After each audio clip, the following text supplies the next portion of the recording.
আপনারা শুনছেন বুদ্ধদেব গুহ রচিত কোজাগর, অনুজয় চট্টোপাধ্যায়ের কণ্ঠে। তখন গোধূলির আলোয় জঙ্গল পাহাড়ের অসমান দিগন্তের ওপরের সমস্ত আকাশ এক বিধুর লালিমায় ভরে উঠেছে। চলে যাওয়া বাসটার পিছনে পিছনে কিছুক্ষণ লাল ধুলোর মেঘ বাসটাকে তাড়া করে গিয়ে এলোমেলো উড়ে আলতো হয়ে পথের পাশের গাছগাছালিতে পাথরে নিঃশব্দে থিতু হল। বাস থেকে নেমে একটু হাঁটতেই মানিয়ার সঙ্গে দেখা। ও শাল জঙ্গলের ভিতরের সুঁড়িপথ বেয়ে এসে এক বোঝা কাঠ কাঁধে নিয়ে বড় রাস্তায় উঠল। মানিয়া মানে মানি ওড়াও। বলল, কোথায় গেছিলে বাবু? ডালটনগঞ্জ। তোমার জন্য একটা মুরগি এনেছিলাম সকালে, কিন্তু তিতলি বলল বাবু মুরগা রাখতে বলে যায়নি, আমি রাখতে পারবো না। ভালোই হয়েছে, ঔরঙ্গাবাদ থেকে আমার যে মেহমানদের আসার কথা ছিল তাঁরা আসবেন না। ওটা তুই কালকের চিপাদোহরের হাটে বিক্রি করে দিস, ভালো দাম পাবি। আমাকে তো সস্তাতেই দিতিস। তোমার কথা আলাদা, ভালোবেসে বলল মানি। তারপরই বলল, পা চালাও জোর, অন্ধকার হয়ে এলো। পালামোর এই জঙ্গল পাহাড়ের আড়াআড়ি আসা শীতের সন্ধেকে একটা অশ্রাব্য দেহাতি গাল দিয়ে ও আবার ওর পথে এগোল। আমিও আমার ডেরার পথ ধরলাম। সূর্যটা ডুবতে না ডুবতেই এখানে শক্ত হাতে শীতটা দুকান মোচড়াতে থাকে। নাসারন্ধ্রের মধ্যে দিয়ে মস্তিষ্কের কোষে কোষে শীতের ফুঁ ছড়িয়ে যায়। এই শেষ আর নেই।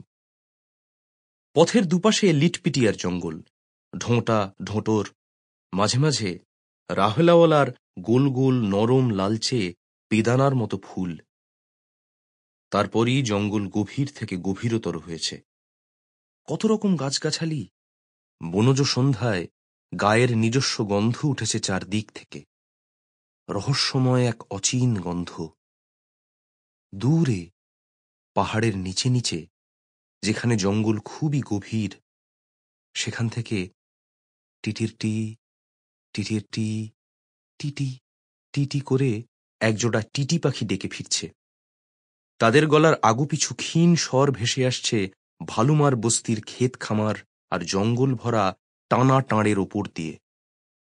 পশ্চিমাকাশে সন্ধ্যা তারাটা জলজল করছে।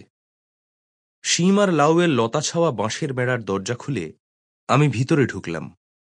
লালু ভুক ভুক করে দুবার ডাকল লেজ নাড়িয়ে। ও এর মধ্যেই খড়ের গাদার ভিতর সেঁদিয়েছিল।